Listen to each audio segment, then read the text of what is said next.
Okay, next, Scarlett.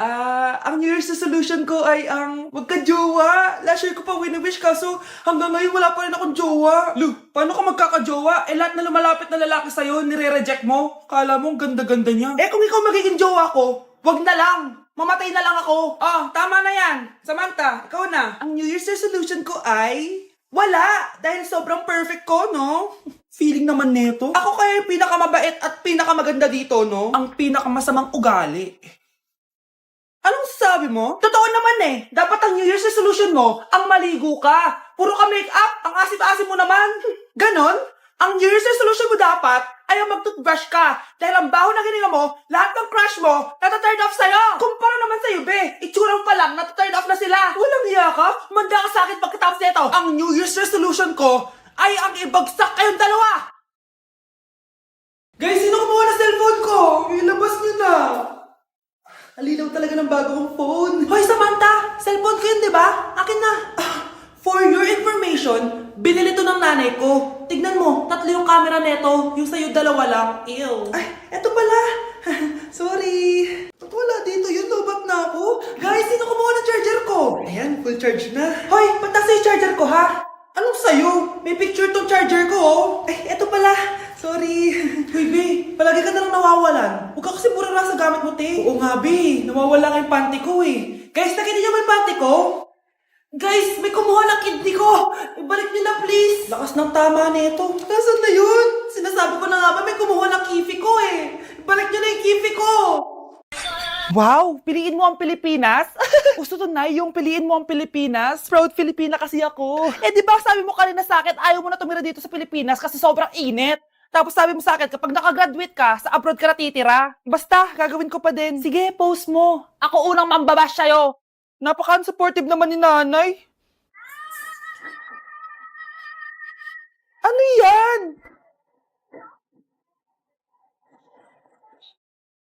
Kailan palagi sayaw yan? Di ba transition yan? Eto na po kasi uso ngayon, Nay, eh. Puro kayo sabay sa uso. Akala nyo maganda. Mukha lang kayo nakakatawa. Lu, basher talaga tong si nanay. Buti pa si Kyle, nag-aaral ng mabuti. Hindi yung kung ano-ano ginagawa. Yun pala yun. Patingin nga, anak. San-nananan. Tatatak. Ano to, anak? Lyrics po ng Asoka, Nay. Puro kayo Asoka. San-nananan. Happy birthday, anak! Ito regalo ko sa'yo. Wow, thank you po, Nay. Ba't ng birthday ko, di pinakaganda yung regalo mo sa akin, Nay? Sige. Sa susunod na birthday mo, reregaluhan kita ng kabaong. Mare, ba't parang kinulang sa dugo yung spaghetti nyo? Sensya ka na, Mare. Tsaka bakit may sopas kayo, Mare? Birthday ba to o lamay? Aba, makikikain ka na lang. Magrereklamo ka pa? Charot lang, Mare. A few moments later. Babe, ano ba? Hoy, babae ka. Punta ka nga dito. Puro ka jowa. Babe, tawag ako mamaya na lang. Sige lang, babe. Mamimiss kita, babe. Parang tangang pota. Kyle, eto gift ko sa'yo. School supplies? Ate, bakasyon na natin. Ganun ba? Eto na lang, brief. Palitan mo na yung benten mong butas-butas. Shh, huwag ka maingay. I-blow mo na yung cake mo. At ano ginagawa mo? Di ba birthday ko, Nay? Oo, anak. Eto regalo namin sa'yo. Sponge! Ano pang hinihintay mo? Magugas ka na ng plato. Ay, kasama ko po yung crush ko. Hello po, tita. Saktong-sakto, nagluto ako ng masarap na pagkain. Talaga po, Nay? Halika dito, kumain muna kayo. Sige po, tita. Ito, masarap yan. Ako nagluto niyan. Mapapadami na lang po kain ko nito, Nay. Ang sarap nga po, tita. Di ba, Bi? Tita, nabubulunan po anak nyo. Anak,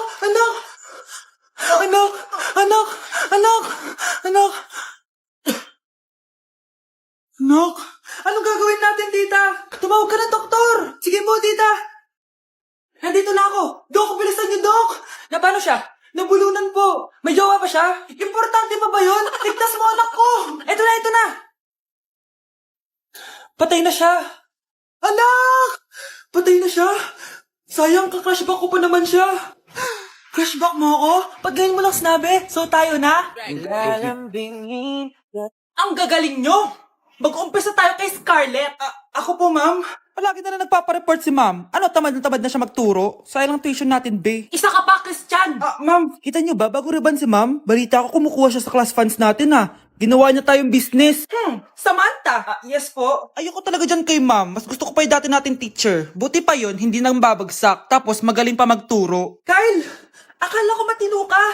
Guys, wag niyo naman ginaganyan si ma'am. Mabait naman siya eh. Sa principal nga lang.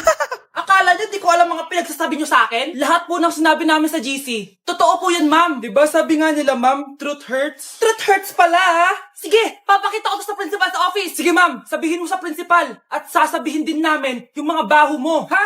Anong ibig mo sabihin? Di ba may GC din kayo, ma'am? Sinisiraan niyo pa nga yung mga estudyante. Paano mo nalaman yon? Isang pindot ko lang dito at masasend na to sa principal. Huwag mong gagawin yan. Huwag mong pipindutin. Humanda ka sa akin, ma'am. Wag! Ma'am, pwede pa po ba ako mag-take ng quiz? Absent kasi ako kahapon eh. Ay, hindi na! Absent pa more! Tatamad-tamad ka kasi mag-aral. Nagkasakit po kasi ako, ma'am. Oh, anong gagawin ko? Ma'am, pwede ba ako mag-quiz kahit absent din ako kahapon? Oo naman. O ito, magsimula ka na. Thank you po, ma'am. Bakit siya pwede mag-quiz, ma'am? Bakit? May problema ka ba? Oo, may problema ako. Favoritism ka. Palagi na lang sa Samantha binibigyan mo ng chance. May galit ka ba sa akin, ma'am? Sabihin mo. Hindi ako galit sa'yo. Pero sa nanay mo, oo. Wag na wag mong dadama yung anak ko sa problema mo sa akin. Nay, anong meron? Yang nanay mo, pabida. Dapat ako yung top 1 ng high school kami. Alam naman natin dalawa na deserve ko talaga maging top 1. Hindi kagaya mo, binabayaran yung school para tumaas ang grades. Totoo ba yun, Nay? Sinungaling ka. Mana ka naman pala sa nanay mo, Samantha. Nga pala, alam na ng principal yung pagiging favoritism mo. Good luck na lang sa'yo, tabi tayo, Horay, guys, tingnan niyo TikTok ni Crystal ang fresh. Wow, pati ba si Crystal ang fresh? Parang hindi siya na-stress nung bakasyon. Ano si Ibe? Pekto ba yun walang jowa? Anong nangyari sa akin? Di ba ginawa ko yung research natin? Yung visit na to? Ha? Di naman kayo nag-aambag, di ba? O, ba't naman nagdadabog ka dyan? Baka gusto mo isumbong kita kay Nan. Ikaw kaya? Isumbong kita sa nanay mo. Di ba bagsak ka sa lahat ng subject, ha? Kumalma ka. Totoo ba to? Lumalapit sa akin si Crush. Magkakajowa na ako. Hi po. Hello. Salamat pala sa pagpapakopya sa akin, Ang taas ng score ko. Wala yun. Basta ikaw. Matalino ka sana, kaso ganyan itsura mo. Iloso po, sumbatero, number 2, mukhang tosino! Sino nag-aaway? Eto, gamitin mo to. Sikreto to ni Crystal kaya nag-glow up siya. Be, totoo ba yan? No bumps, pimples, and acne marks? Mag-glow up na ako! Hindi na kailangan magsuot ng mask. Talaga, Nay? Hi! Salamat wala ng mask! Ibalik mo yan! Ang baho ng hininga mo! Grabe naman kayo, Nay! Grabe! Kailan pa yung last toothbrush mo? Last toothbrush? Bago pa mag-pandemic. Bago mag-pandemic? Nagkita mo to? Libre lang gumamit dito. Toothbrush din, be. A few moments later. Oh, saan ka pupunta? Nay, makikipag-date lang ako sa jowa ko. Makikipag-date? Hindi na kailangan ng mask, tanggalin mo na yan. Pwede nang tanggalin yung face mask? Kasarap sa feeling. May sakit ka ba, anak? Baka ma-turn off sa'yo yung karit mo. Hi, babe. Excited na ako kasi first time natin magde-date. Excited na rin ako, babe. Pero tanggalin mo na yung mask mo. Hi, babe. Uwi na ako. Biglang sumakit yung tiyan ko. Oh, nandito pala yung anak mong pangit kapag tinanggal ang mask. Anong sabi mo? Anak, asin mo nga yung mask mo? Ya no estoy en Iblas de tu bico, Tito.